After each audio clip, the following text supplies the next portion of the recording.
people, welcome back to Spill the Tea Lou, welcome back to Teacup Castle, welcome back to our 7pm stream that is not happening at 7pm. Guys, the reason that we are not started at 7pm is probably written all over my face. We had a very beautiful spaghetti bolognese for dinner. Guys, I didn't plan it very well, and as we know, my stomach takes the lead here at Teacup Castle, so I cooked dinner, made sure it was ready for Boffman, coming home from work, and I thought, sure, I'll have mine after the stream. It was too good, guys. I could smell it, the onion, the garlic, the tomato sauce. I was like, no, I'm just going to have mine now. I'm sure the people, the teacups won't mind. They'll understand that when it comes to Lou, the stomach comes first. So I'm so sorry, guys. I do have to apologise. I did intend on being here on time. I always intend on being here on time. But today my stomach came first and it was so good. It was absolutely delicious. So much so that my face wanted to eat some of it as well, and I had to make sure that I didn't just have big stains, big tomato sauce, spaghetti bolognese stains all over my face. But we're here, we're ready to go. I see the teacups are in the chat. I see we have Rob, I see Mama Flossie, I see Moonshine, I see Lily. Hello to Lily. I see Daz as well, and I'm sure that I saw our teacup Shem earlier, but I believe we're on Archie's walk. Guys, I don't know how glasses get so dirty. They're just on my face, like, and I do clean my face. It's so frustrating when you try and do it with glasses. Anybody that wears glasses will feel my pain. Very frustrating. But thank you all so very kindly for being here. It is lovely to have you back at Teacup Castle with me. And there has actually been plenty of news since earlier on today. There was some of it already out, and then there's been some developments as well. Let me just put the phone on silent, Rooney. There we are. I'm not on StreamYard, Daz. I am on OBS as it stands. Yes, Bergvall's on the menu, and I thought, can you tell I was cooking when I was writing things? You always lead with the stomach first, Moonshine. You have to go with the stomach. I don't care. I don't know if it's the way to a man's heart. It's the way to my heart. Feed me well, and I'm a happy girl. But before we get to Bergvall, we do have to talk about Pierre-Emile Hojbjerg. So, was it yesterday we were speaking about Newcastle? We were saying they're suddenly getting linked to everybody. We were saying, you know, people know they've got money. People know that they've sold players. People seem to be unaware that they've already signed 5 players, like incomings, and they're suddenly just getting linked to every single midfielder on the planet. Now, they're one of the ones that we spoke about yesterday that was sort of a front runner, the one that was furthest along, the one that was most likely apparently, was, as of yesterday, Pierre-Emile Hojbjerg. Now, this is from Magpie 24/7, and we'll go to the journalists. Both Fabrizio and Ben have covered this, so we'll cover the whole lot. And then right at the end, there's a little factoid. There's a little factoid that you might find interesting to know. So, Newcastle United's search for midfield reinforcements has taken a hit as Pierre-Emile Hojbjerg has turned down a proposal to join Newcastle, despite Newcastle being prepared to meet Marseille's asking price. Following recent talks, Fabrizio Romano says that the Danish midfielder rejected the move, forcing Newcastle to look elsewhere as they seek defensive midfield depth following Bruno Guimaraes' high-profile transfer to Arsenal. At the same time, alternative target, another one we mentioned yesterday, João Palhinha is moving in a different direction, with Aston Villa currently in advanced negotiations with Bayern Munich to secure the Portuguese midfielder's return to the Premier League. Now, this is Magpie 24/7, hosted by Kyle and Paul, who are obviously Newcastle fans. They have asked, should fullbacks not be the priority? But I don't know about that. I do know people were talking about fullbacks. I do know I read stories saying that fullbacks are definitely on the list. Another fullback, that's actually a big part of the reason they don't want to get rid of Lewis Hall. Not only do they highly rate him and highly value him, but they're looking for more fullbacks, not to get rid of fullbacks. So that would be a bit silly. So just the lads there are querying at the end of that information, should there not be more news on fullbacks? Why is every single piece of news about midfielders? And they know your club better than I do. Bear with me just a moment.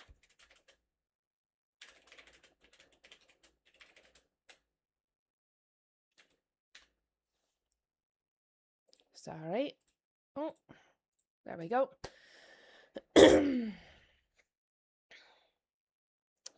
Now, sorry, I just had to sort that out, guys.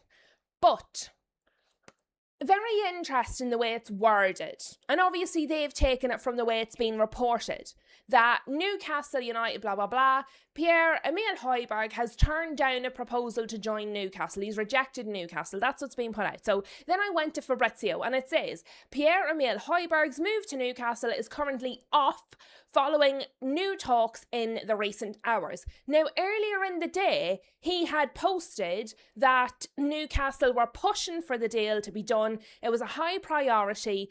And while there were links with more players, he was Newcastle's priority.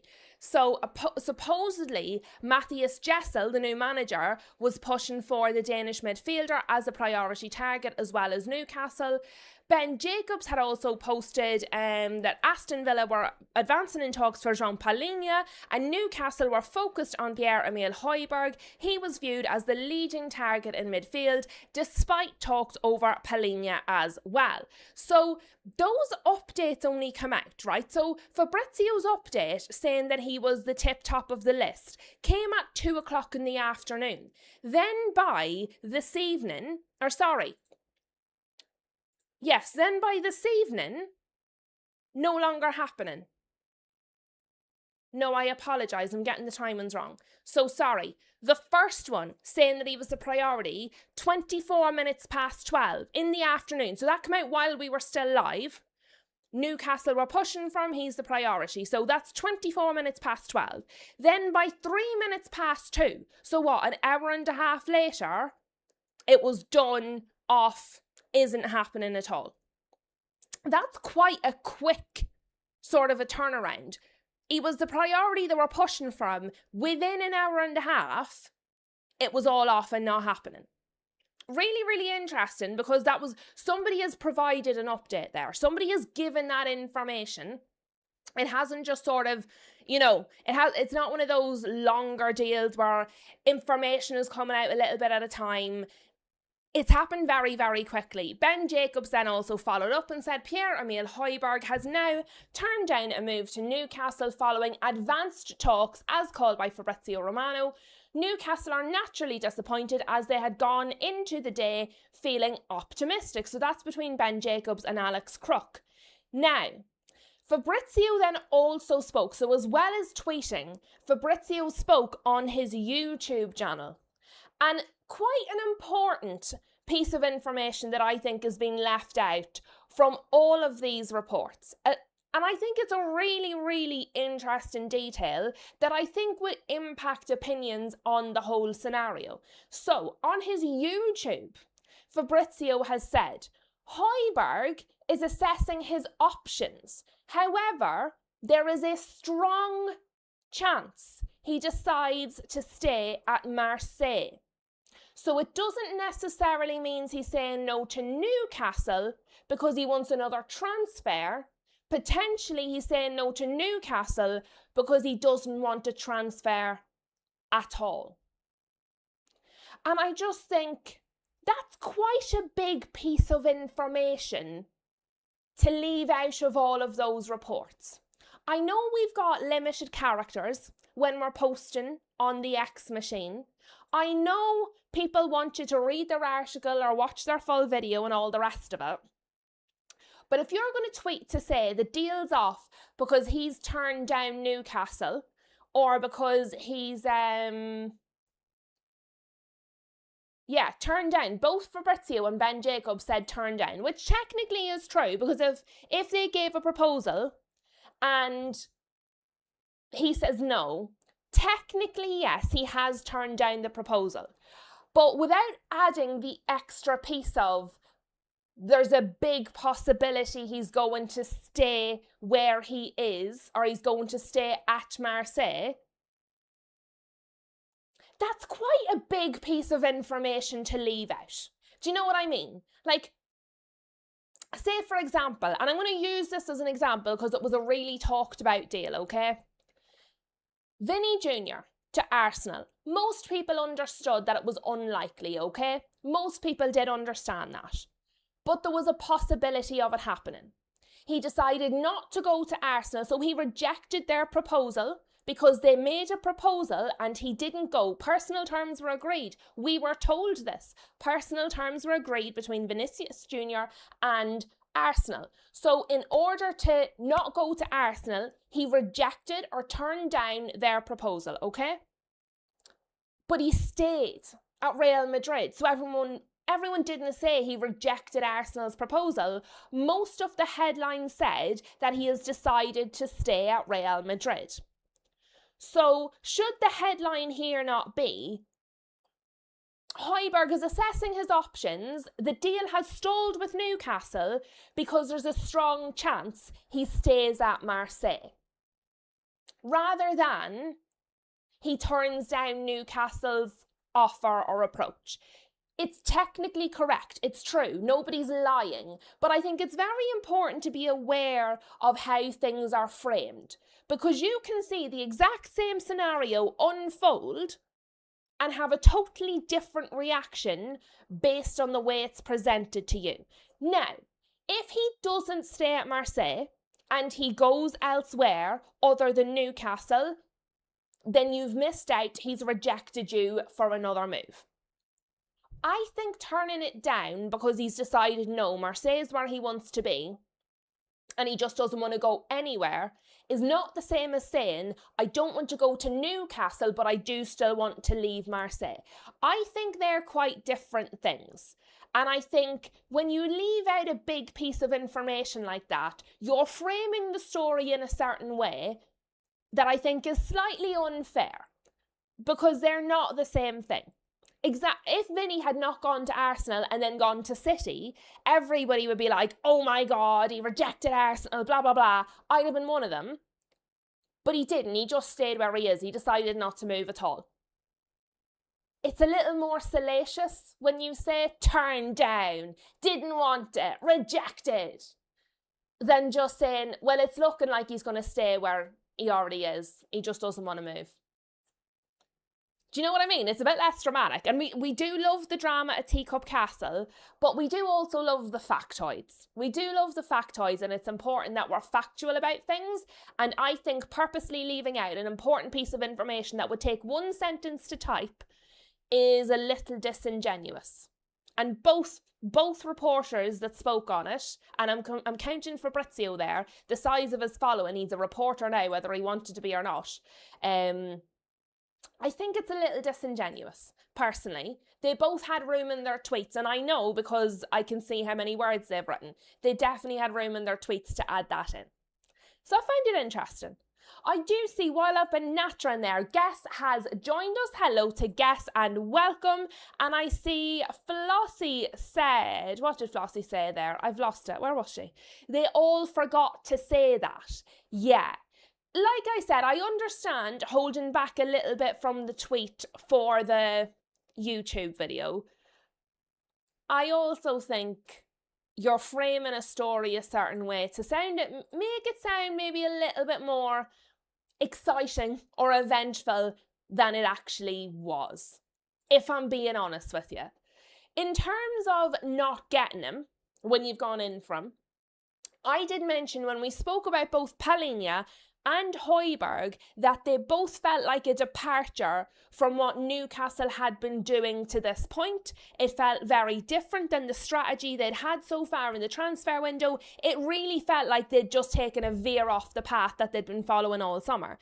So to find out that particularly with Hojbjerg, that was driven by the manager is very interesting, because we've sort of said most of the decisions made so far this summer appear to have been made by Ross Wilson.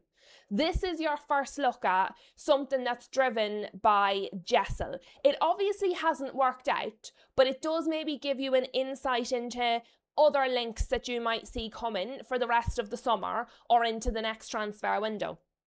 So just another one to keep an eye on. Also, Aston Villa. Aston Villa are getting linked to so many players at the minute. And again, I think it's very similar to Newcastle. Aston Villa have had a big sale. They've taken in a large sum of money. People know that they need to then maybe get in replacements, bolster their reinforcements, etc., etc. And they're now getting linked to every player on the planet. Now, some of them seem a little more concrete than others. This one here, Aston Villa, for João Palhinha, seems like one of the ones that actually has a little bit of something to it. We'll keep an eye on it. If it happens, and according to Ben Jacobs, talks are advancing on that, if it happens, we will have a little bit of a look at that. We shall see. We shall see. But there's lots going on, guys, and a lot of the time in the transfer window, we focus very much so on the traditionally sort of big teams as such. United, Arsenal, Liverpool, City, that kind of a thing. But I feel like, Newcastle's, Villa's, Fulham's, those kind of teams, I feel like at the minute are doing so much. There's so much leads. There's so much happening, so much movement. We are not going to be, the big teams, we're not going to be the only unknown coming into this new season. I am getting more and more and more excited about this season. I'm getting less excited about United's prospects in this season, but I'm getting more excited about the season as a whole, because I think it's going to be a very exciting, very fast-paced, very surprising, twisty-turny season, and I'm living for it. I'm absolutely living for it. I cannot wait for football to just be back. I've had enough of this, and that's with the World Cup as a distraction. Imagine if we hadn't had the World Cup to distract us. This would be the longest summer of ever, basically, at the moment. Guess and Rob, I think, were both reminding people to please hit the like button, as did Moonshine. Excellent reminders in the chat, letting everybody know to please hit the like button, boys and girls. Lovely Lucky has joined us saying good evening, viewers, and hello, peeps. Lovely to have Lucky in the chat with us. Guys, what are we thinking? Have we got any thoughts? You're a quiet bunch this evening. I'm full of beans now. I'm after hopping myself up on spaghetti bolognese. I've loads of energy. How are you guys thinking, feeling? You seem a little tired. You seem a little chill this evening. But Hojbjerg off. Palhinha looks like he's going to Villa. Where will Newcastle go next? I'm finding it interesting, guys, because as I said, most of the deals so far were Ross Wilson. I was loving it because they were all unknown surprises.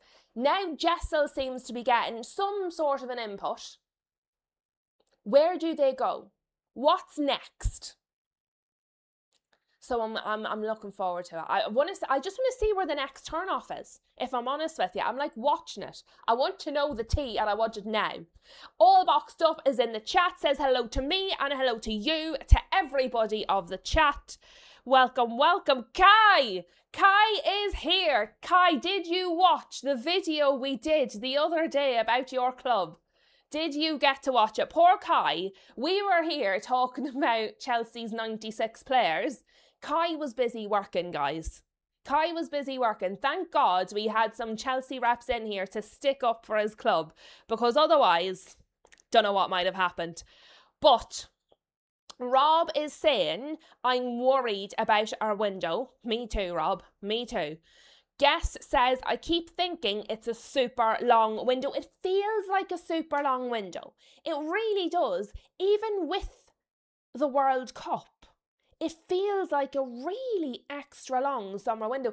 I don't remember last summer feeling this long. Maybe it's because United's not really doing it and I just feel a bit left out. You know what I mean? But we're sticking with Newcastle. This is a theory, okay? It's from The Noise. You will have heard me mention them before. It's a YouTube channel. They're Newcastle fans, Newcastle YouTube channel /X account, okay? And they've put a theory forward. And they've quote tweeted a tweet. So the tweet they've quote tweeted says, I still think Bergvall is a signing Newcastle make. There's something about this one that just feels like it hasn't gone away. I wouldn't be surprised if he ends up being our big signing before the window closes. And then The Noise have quote tweeted this. And they've said, the 6th of July was when Tonali went to Spurs. 45 days to avoid the swap deal thing would make it the 20th of August. Do we think Bergvall could go to Newcastle in 10 days' time? And I thought that's a very interesting theory. Because that deal was out there, that interest was out there, everybody was talking about it. Fabrizio, Ben Jacobs, the Newcastle journalists, we had Keith Downey talking about it. Everybody was talking about it. And then it just sort of went a little bit quiet. And it wasn't that they said they were no longer interested. It wasn't, nothing was really said. It just went quiet. And when I saw this, I thought, oh, that makes sense. That makes a lot of sense. Yes, Kaya, was the Pep. I put poor Pep Chavaria on the main thing. That's not what we ended up talking about though, was it? But I do find this theory quite interesting. Again, guys, it's a bit of a conspiracy. It's a little bit outside the box. But it's also factual. Tonali did go to Spurs on the 6th of July. You do have to wait 45 days for a player to go the other direction for it not to be considered a swap deal. Those two things are factually true. 45 days, according to The Noise, I haven't double checked their maths, brings it to the 20th of August. Those are all factual statements. There was interest in Bergvall by Newcastle, as reported by everybody. Also factually true.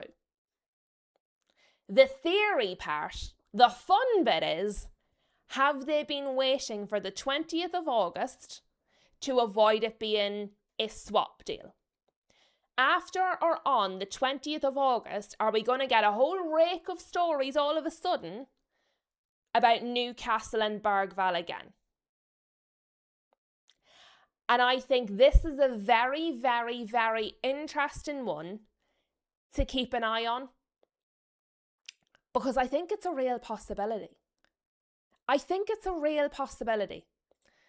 Let me see.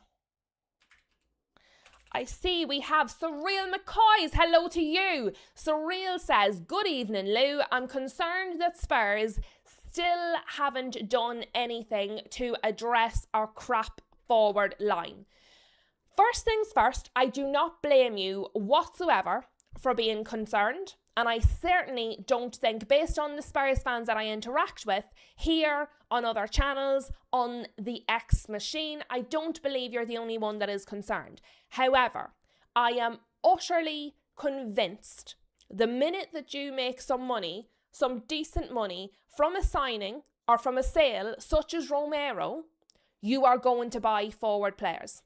If, for example, Bergvall was to go to Newcastle, that money, I think you're waiting for something. I think you're waiting for something. That's what I think. Behind the Dugout says, this is the same thing with us and Villa. I still think Jackson could be sold to them once the 45 days is up, which will come to the end of the window. That's another interesting one, because immediately after your deal, there was a load of talk. And then nothing really happened around Jackson again. There was talk, quiet, just radio silence. So, yeah, it's another possibility. There's a couple we'll have to keep an eye on to see are the teams now purposely doing this to try and avoid the swap deal rule, which is obviously new in this window. It started this window, as I believe it. And so Mr. DJ Milkshake, who has joined us, hello to you, says, please explain the 45-day thing to me. Teams trade players all the time in the NBA, NFL and MLB. So, in the football, previously, if in a singular window, so this summer window, players went in opposite directions between the same two clubs, even if it wasn't officially a swap deal, it was considered a swap deal. But PSR is now gone. Squad cost ratio has come in. As part of the introduction of the new rules, new parameters and stuff have been put in place. One of the updates to those rules was that it would no longer be considered a swap deal, even if it happened in the same window, if it happened 45 days apart. So, why the rule is a thing, I don't know. Honestly. Why is beyond me. But that is what the rule is. All Boxed Up says, in his opinion, that would be bad business for Villa. I agree. I also think that would be bad business for Villa. And the thing is, Villa are currently linked to every single player on the entirety of the planet. So it's very hard to know. By the time those 45 days are up, Villa might not have any money left to buy him. Basically. Yes, Flossie, that's exactly what I was saying. When it swapped from PSR to squad cost ratio, the new rules, that was one of the updates. Absolutely. Mr. DJ Milkshake says, so what's wrong with a swap deal? The problem with a swap deal, it depends on the players that's involved, and I don't know all the ins and outs of it, but I know one of the downsides is it can change the value, the perceived value of the player as an asset on the books, and it can change what's recorded as an income on your books. So, for example, when we had Alejandro Garnacho, he was considered a homegrown player, okay? His book value was 0. If we sell him, just imaginary by the way, if we sell him for 50 million, we get 50 million pure profit. If we swap him, because his book value is 0, say we swap him for a player that's worth 50 million euro, it's not shown as 50 million euro in on our books. So it's the way that it appears on the books because of how the assets move and what is recorded as an income or pure profit and what is recorded as kind of not as much profit. I don't know all the ins and outs of it. But that's my very basic understanding is when it's recorded as a swap, you can't show it as a lucrative deal or as much of a lucrative deal on your books as you can if it's a direct sale. More or less is the gist of it.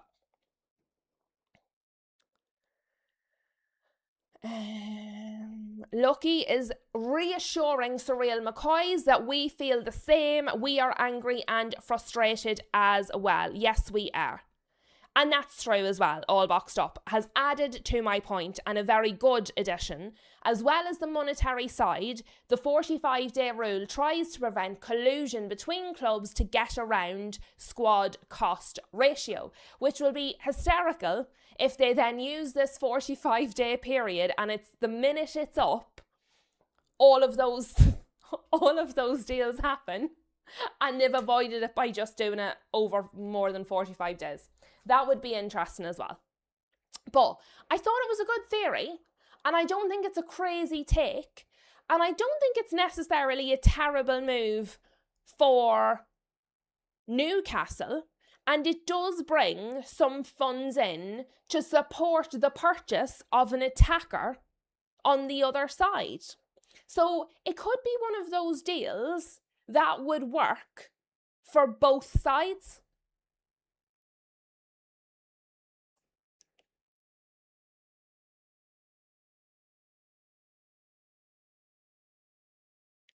Mr. DJ Milkshake, not a fan of making things more complicated than they need to be. Well,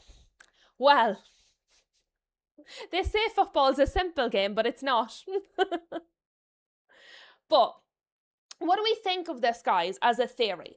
Do we think this could hold water? Do we think it's possibly what's going on? I reckon it's a good shout. I did not come up with it by myself, and I'm not going to pretend I did. It was between Jessel's Army and The Noise on the X machine.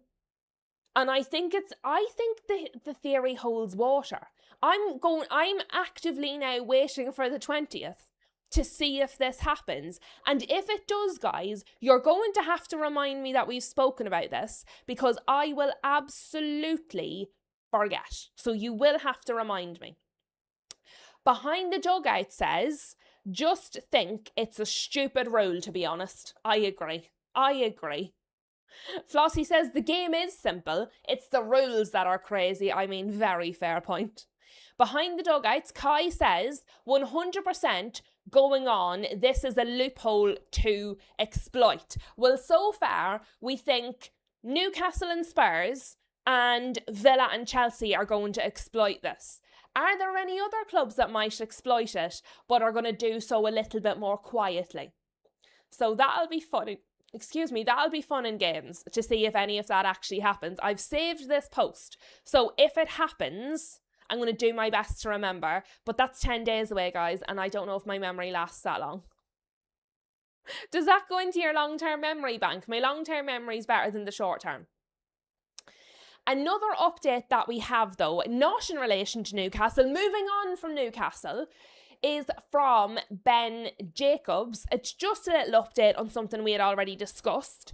Barcelona are pushing to finalise a move for Rodri in the coming hours and days. Positive talks took place today. Package under discussion is €65 million plus. Talks are very advanced and a little egg timer. It feels like cheap. It feels like a cheap deal for Barcelona. I mean, to be fair, he wants to go. And I think Man City do try and have respect for their players when they want to leave. They've already turned down, I believe it was 40 or 45 million from Real Madrid. So it's up 25 million plus. Also, his contract is out next summer. And they can say that they don't care about losing him on a free all they want. No club wants to lose a player on a free. Not only for the books, not only for the accounting and the finances, but also for the PR. Because I believe if City were to lose Rodri on a free next summer, the optics aren't good. Even if it makes sense that they want him there to help ease Enzo Maresca in. They want him there to have a transition for Elliot Anderson. They would rather, it's more valuable for them to have him for an extra year than to take the money now. Some people might feel that way. So, even if it made sense to not take 65 million and to let him go for free next summer, it's not good on the optics. And no club purposely sets out to have bad optics if they can avoid it. But that's the thing, Mr. DJ Milkshake. It doesn't look good. You can say you've done it with previous players. It doesn't make it look good, though. When a team loses an important player on a free, it's not a good look. No club wants to do that. So, it's about, I think in the end, how much is it worth to City, and only they will be able to decide that internally, to keep him and have those transition periods versus letting him go. Mr. DJ Milkshake, you're not normally like this. You're being a right grumpy sod this evening. City doesn't care. First of all, you don't work for City, so you don't know what City feel. Second of all, at an educated guess, they absolutely do care, because every business, everywhere on the planet, cares about PR, cares about appearances, cares about money. So to say that they don't care, first of all, you don't know and I don't know. Second of all, I totally disagree. So you saying it as a fact doesn't make it true. Me saying it as a fact doesn't make it true either. But you can't just state your opinion as that's the fact, because we don't know. Based on experience in business, based on experience from watching how various clubs operate, including yours, they don't like it. Sometimes it's not preventable, sometimes it's the way it goes. If it's avoidable, most clubs will avoid it. That's just the way it is. But 65 million plus, that's a little vague. Is that 65 million euro guaranteed plus add-ons? Or is it a base fee of 65 million plus, which is how much? It's just a random number. So if talks are that advanced, what does 65 million euro plus mean? Also, what do the rest of us think? Because apparently Mr. DJ Milkshake is getting a little precious. I'll tell you what, you're starting to remind me on this stream of an Arsenal fan, Mr. DJ Milkshake. You're normally a lot more chilled than this. We're normally able to have a bit of a conversation. But the level of defensiveness, you're reminding me of the Arsenal fans at the moment. So what does everybody else think of 65 million euro plus for Rodri from Barcelona? Because apparently Mr. DJ Milkshake and City don't care because of what they sold James Trafford for. What they sell Rodri for is irrelevant, which I just don't believe is true. But if anybody would like to have just an actual conversation, feel free to join in. For me, it just depends how big the plus is. So they've gone, as I said, they had an offer turned down from Real Madrid, 40 million euro or so, give or take. So they've already upped that by 25 million, which is good. I still think 65 million feels low for Rodri. And maybe I'm judging him based on what he has been, not on what he's going to be, because obviously age catches up with everybody. It just feels low. Rob says it seems fair considering his age, and maybe that's what it is. Maybe I'm just not taking enough account of his age. Maybe I'm not taking enough account that he is on the last year of his deal and has made it clear that he's not going to sign a new one. So maybe it is a good price. I'm open to that. I just don't know. Do you know what I mean? I mean, it's not pennies, is it? I don't think it's super low. I want to know how big the plus is. I want to know it's 65 million plus. How big is the plus? I think for me, that's probably what it comes down to. All Boxed Up says, at Leeds, we end up with a 45 million euro 40 plus add-ons goalie. All is good. Thanks very much, Man City. And I'm sure when this Rodri deal does get over the line, Barcelona will feel similarly. Regardless of how much they pay, they will feel, we've got Rodri, you've got money, happy days, pleasure doing business. I do think that's happened quite a few times this summer where neither club is a loser as such. It was similar, I actually thought, with Anthony Gordon. Newcastle got the money and lost a player they weren't like totally devastated to lose. Barcelona spent money they can afford because they always find money somewhere and got a player that they feel really adds to their project. Sometimes there isn't a loser. Yes, Mr. DJ Milkshake, I do remember, when I was setting up the show for this, I do remember you saying that your hot take is that he won't go. So if he doesn't go, and if it doesn't happen, we will remember. We will remember. I was thinking about that literally only earlier on when I was setting up the stream. But you think that you will see prime Rodri this season, so 65 million based on that isn't enough, which I think is fair as well. Do you think that based on what you saw at the World Cup, like obviously the timing of the injury, him coming back from the injury, he kind of looked at the World Cup like the spark had sort of been relit? And do you think that's kind of in time now for the upcoming season? Or was it stuff that you were thinking that before the World Cup anyway? What leads you to believe this is going to be his prime? Let me know, because obviously I don't watch you guys as closely as my own club, so maybe there were signals that I missed. Lucky wants to know, do I listen to Kieran Maguire, the financial expert? I listen to him sometimes, Lucky. I know he does a lot of podcasts, he does appearances and stuff. So I listen to him sometimes, but I find he's very information heavy, which is because he's obviously speaking about finances. But I feel like I have to be concentrating to listen to Kieran Maguire, because if I'm not, you miss details if you're not really focused. So I do watch him, but not all of the time. Mr. DJ Milkshake says the World Cup and the general timeline of those types of injuries. Fair. So, like, and I mean this in a good way, like educated guessing. Like it's,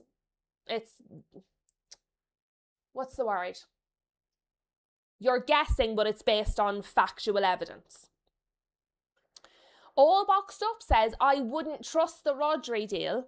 What seems to be missing is caring about the health of the player in this. All money for a player with a back injury, and no one knows how that will play out for him. And that's a really, really good point from All Boxed Up, because do you remember when Saliba got injured and we were speaking about Saliba not opting for the operation on the back because it's such a risky thing that he wanted to try and do the recuperation and the recovery. We then spoke about De Ligt and obviously how it's worked out with him. And then we spoke about Rodri, and it was reported that Rodri needed a minor back surgery. But as we discussed at the time, we're not really sure if minor and back surgery can go into the same sentence, because it's such an incredibly serious surgery, because your back is so important and so risky. He did, to be fair, have the operation. The operation has been completed. He's had the operation already. It's done, and apparently is only going to need minimal recovery time, because he's ready to be sold and start the new season, whether that be with Manchester City, Real Madrid or Barcelona. So I do think that's a fair point from All Boxed Up. With any injury, particularly a back injury, you do not know what might come from that, because until he starts playing properly, you won't know. What I would suggest, and again, this is absolutely theoretical on my part, I have no medical knowledge, but I wonder, most people, and if we have any La Liga watchers, please let me know, most people seem to think that the Premier League is the most physical league. Is La Liga as physical, more physical, less physical than the Premier League? Because if he has this sort of back injury recovery, we don't even know what the surgery actually was.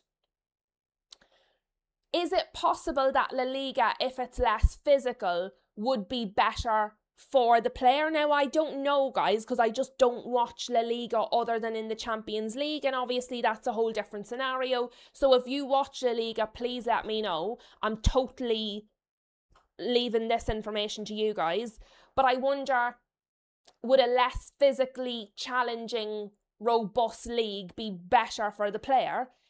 Is that another part of the reason? Because he wants to go to Spain, that much we do know. Is this part of the reasoning? Flossie there is saying, Nick Pope hasn't been the same since his shoulder injury, hence he can leave the club. And that was put out yesterday, the day before. It was put out recently. Nick Pope can leave the club. We mentioned it yesterday. They've got Hornacek, they've got Yawen. If Nick Pope can find a club, he is free to go. So, and it was also part of the reason that I didn't want to take the goalkeeper Sam Johnson at United, I wanted Darlow because Sam Johnson has had multiple issues with his shoulder and his elbow, and he's a goalkeeper. In the midfield, it's your centre of gravity. You're back, you're on your legs, you're on your feet. What the way Rodri plays is potentially going to strain the part of his body where he's had the injury and the surgery. None of us know because we don't know exactly what the surgery was. I just wonder.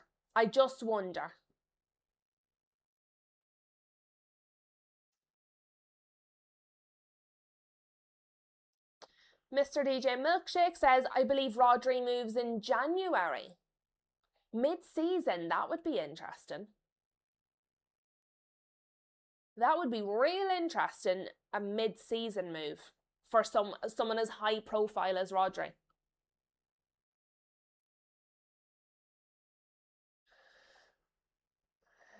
Let me see. Oh, I was wondering, I was like, what is the number 33? But that's Araujo's number. Okay, I'm with you guys. I could just see the number 33 over and over in the chat, and I was like, what is 33? But I've seen it. It's Araujo's number at Liverpool, I think, unless I've read it wrong. But we shall see what happens. I agree with Mr. DJ Milkshake. I do think it's slightly low. However, I totally understand Rob's point of he's in his last deal. He's not getting any younger. All Boxed Up's point of he's had this injury. You don't know what recovery is going to look like. So I do just sort of think it's very mixed. I need to know what the plus is at the end of that 65 million is essentially where I'm at with it.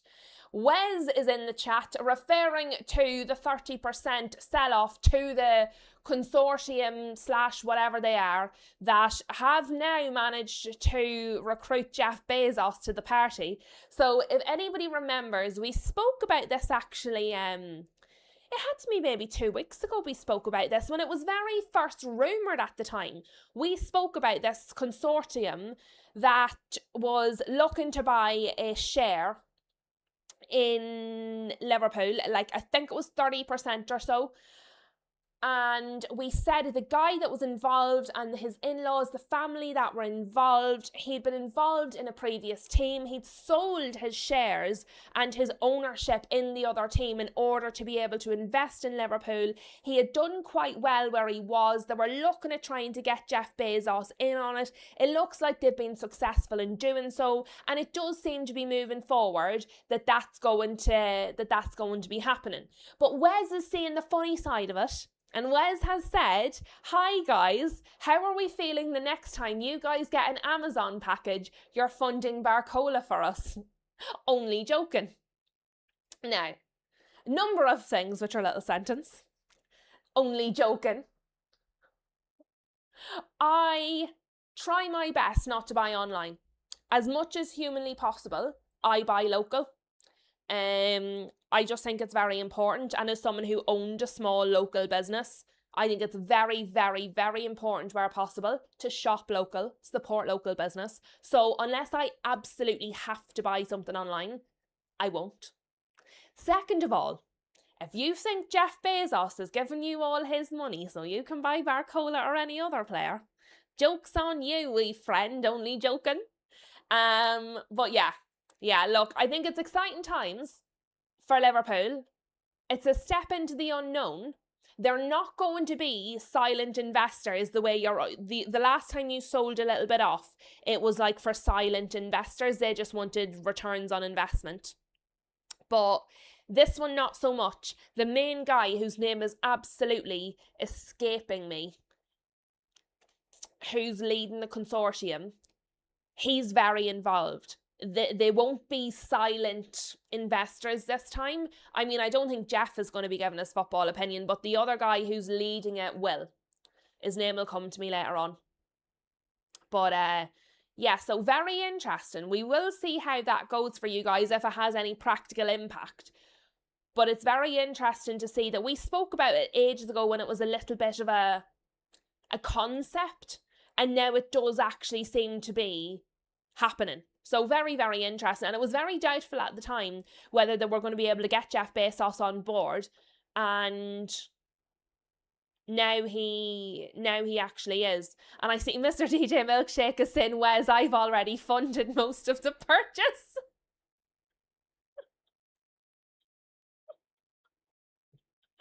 Fair enough. Fair enough. Oh, that's interesting, bonkers. Araujo has taken a pay cut to go on loan to Liverpool. That explains a lot, actually. That explains quite a bit. Because do you remember the other day there was a discrepancy between Araujo's reported wages and the wages that Liverpool were supposed to pay, and it didn't make any sense because the wages that were reported was like £240,000 a week. And Liverpool are covering 100% of his wages. And then it came out that Liverpool were only going to be paying him 180,000 a week. And we didn't know there was all different numbers being reported. That, and there you go, the little missing piece of information left out of all the reports is he's taking a pay cut. So Liverpool will pay 100% of his wages. They will pay 100% of the reduced wages, which is supposedly, I believe, £180,000. So, just what we said at the start of the show, one little piece of information might not seem like a big deal. Sometimes it's the most important piece of information. And why would you put in the nice piece of information that he's willing to take a pay cut to go on loan to Liverpool when you can say they're paying 100% of his wages, his current wages are 240, and make everybody mad? Do you know? So sometimes it's about, speaking of packages, it's about how the information is all packaged up. Do you like what I did there, guys? That was good. That was quite good. Quite proud of that one. Very pleased.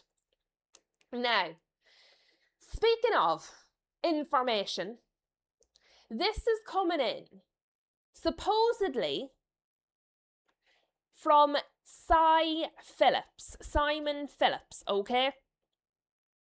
He's a Chelsea fan, a writer, podcaster, is kind of known, a bit of an ITK, I believe. But he has said, and I'm looking for theories on this, he has heard from a source over the weekend that Arsenal are interested in Pedro Neto. He doesn't believe it's anything they're prioritising, but they're definitely a club who has shown interest in Neto, and he is appealed by all of the interest coming in. It all feels a bit cloak and dagger. I'm not sure it's something that would make sense for Arsenal. And I think it's and I'm not saying maybe Simon is 100% bang on the money, okay? But I could come on here and I could say, I've heard from a source, Man United are interested in signing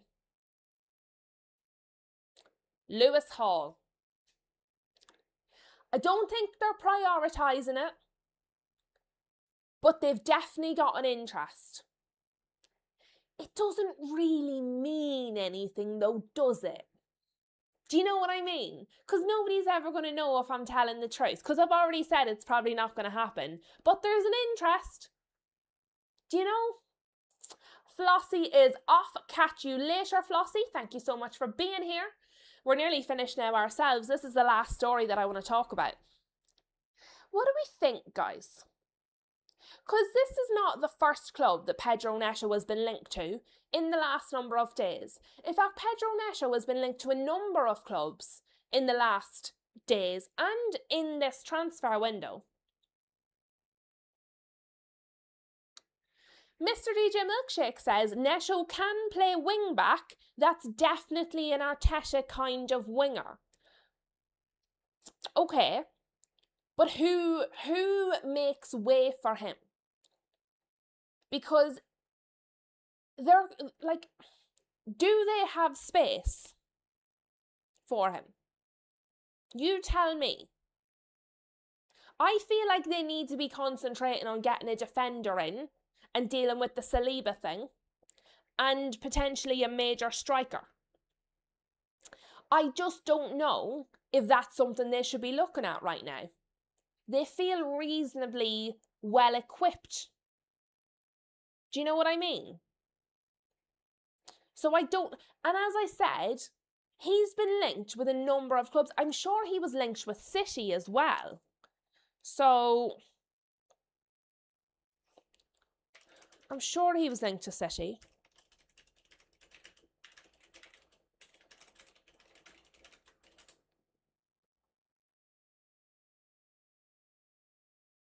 Like, there you go. I've just Googled, has he been linked to City? Pedro Neto is now odds on to complete a sensational move to Manchester City from Chelsea this summer. Do you know what I mean? That was 4 days ago. He's been linked all over the gaff. Now, he was linked at the start of the summer as well, when basically all of the Chelsea players were linked to City because of Maresca. But he's come back around. Yes, heavily linked. Romano, The Sun, ESPN, top tier, bottom tier, middle tier, they're all linking him. Highly valued. No formal bid submitted. External competition from clubs like AC Milan and Arsenal. And I kind of go to this. As Mr. DJ Milkshake says, how much of Neto being linked to transfers is coming from Neto? And I do have to wonder, I'm not saying there's no interest in him whatsoever, but I feel like now getting closer to the end of the window, we're actually seeing more and more player camps and agents, I believe, linking them to moves to try and drum up interest because they know that the window is going to close soon and they need to get moving if they're going to get away from the club they're trying to get away from.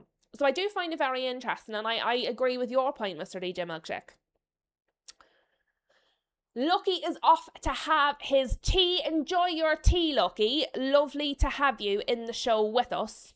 And yes, so he is and was linked. It's one we'll keep an eye on, guys, but it's very shadowy. An unknown source. Interest but no priority. And I would, at this moment in time, consider that maybe, because we're getting to the end of the window, we're starting to see people, players and agents, take matters into their own hands and just start to put things out and hope that something sticks, is what feels like is starting to happen right now.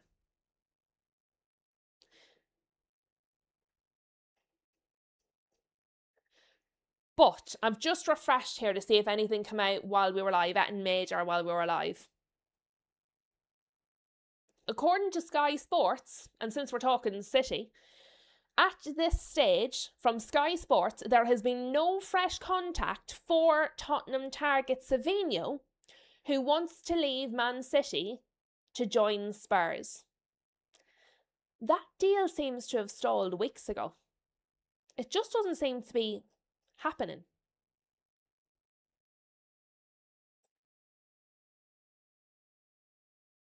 No loan fee on Araujo either, by the way. But guys, that is us. That is the end of this evening's show. We've had a great old natter. Thank you so much for being here. Thank you so much for getting involved, for getting your likes, your comments, just for being wonderful teacups. Very much appreciated. If you are new to Spill the Tea Loo, please do subscribe so you can join our next tea party. Please smash the like button if you forgot to do so on your way in. Go off, enjoy the rest of your evening, and hopefully I will see you all back here tomorrow, 12 o'clock, for a bit more news. Have a good evening, folks.